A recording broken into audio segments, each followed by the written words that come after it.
Here we have a circle. We can see here an arc on the circle has been marked in bold.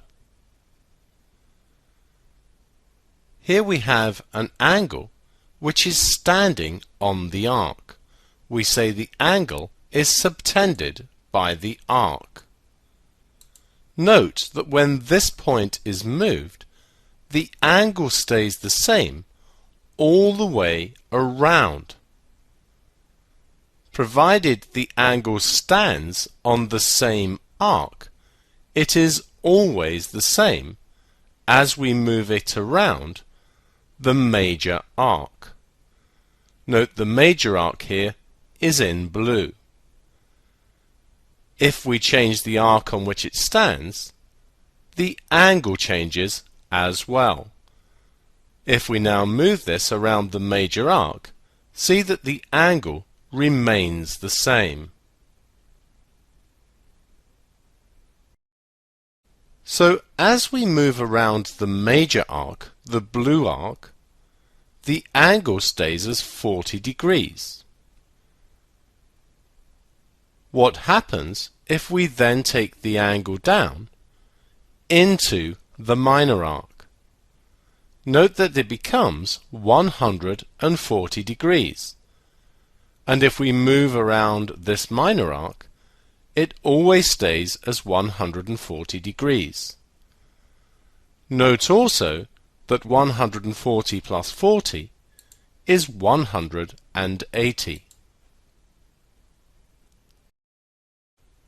So any two angles standing on the same arc must be the same, because we know that if we move this one, it stays the same all the way round. This is important because often in questions you see configurations like this, which are not necessarily the same as the way they're presented to you in a textbook. What we've discussed so far is that if we have an arc and we have two angles standing on the arc, then the angles are the same. So angle A is equal to angle B.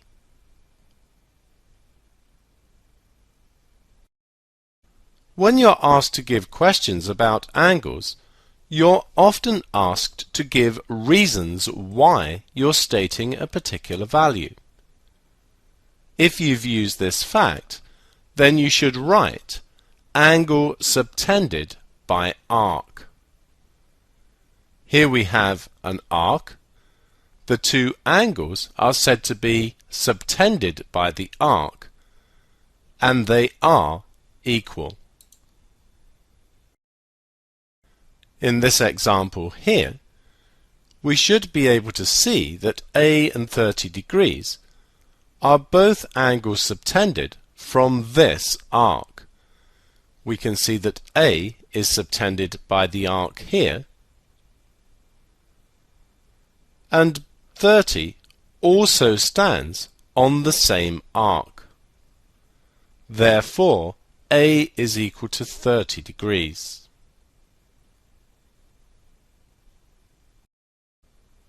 A slightly different picture, but we should see the two angles stand on the major arc here. We can see the B stands on the arc, and the 110 stands on the arc. It follows that B must be equal to 110 degrees.